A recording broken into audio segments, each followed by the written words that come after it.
Hi friends, ఈరోజు మళ్ళీ మీకోసం ఇంకో రెసిపీతో వచ్చేసాను. అది కూడా స్నాక్ అండి. ఇంకా ఇది ఉప్మా తినని వాళ్ళు ఉంటారు కదా, పిల్లలు స్కూల్ నుంచి వచ్చిన వెంటనే ఆకలిస్తుందని చెప్పారు. అందుకే ఏం చేయాలి, ఇంట్లో అట్లు పిండి కానీ ఇడ్లీ పిండి కానీ ఏమీ లేవు ప్రస్తుతానికి. అందుకే ఏం చేయాలా అని ఆలోచించి ఇంకా ఇలా ట్రై చేశాను. చాలా బాగున్నాయి, ఈజీగా ఉన్నాయి, టేస్టీగా కూడా అయిపోతాయి. ట్రై చేయండి మీరు కూడా. చేసిన తర్వాత ఎలా వచ్చాయో కామెంట్స్లో పెట్టండి. నచ్చితే లైక్ చేయండి, యూస్ఫుల్గా ఉంటే షేర్ చేయండి. ప్రాసెస్ ఇంగ్రీడియంట్స్ చూసేద్దాం, వచ్చేసేయండి. ఇంకా ముందుగా అయితే బొంబాయి రవ్వ తీసుకున్నాను. బొంబాయి రవ్వ ఒక కప్పు దాకా తీసుకున్నాను. కప్పు బొంబాయి రవ్వ ఎందుకంటే కప్పుతో కొలుచుకునేది మనకి వాటర్ క్వాంటిటీ తెలుసుకోవడం కోసము.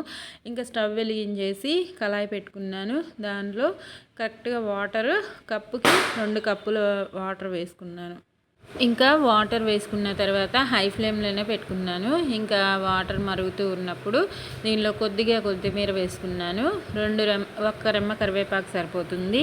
వేసేసుకొని తగినంత సాల్ట్ అంటే 1 స్పూన్ అంత సాల్ట్ కూడా వేసుకున్నాను.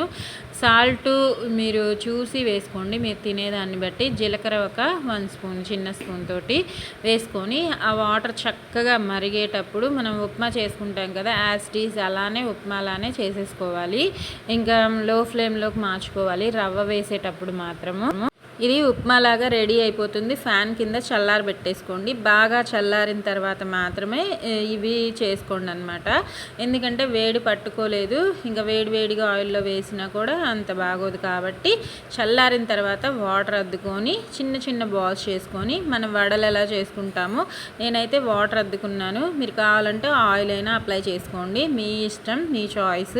ఇంకా ఎలాగో డీప్ ఫ్రైయే కాబట్టి నేను వాటరే అద్దుకున్నాను. ఇలా వడ షేప్లో చేసుకొని ఆయిల్ హై ఫ్లేమ్లోనే పెట్టుకోండి. హై టు మీడియంలోకి మార్చుకుంటూ చేసుకోండి.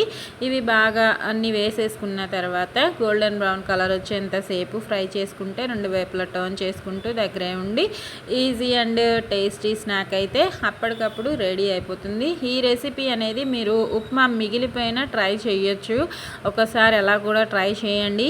ఇంకా నచ్చితే లైక్ చేయండి.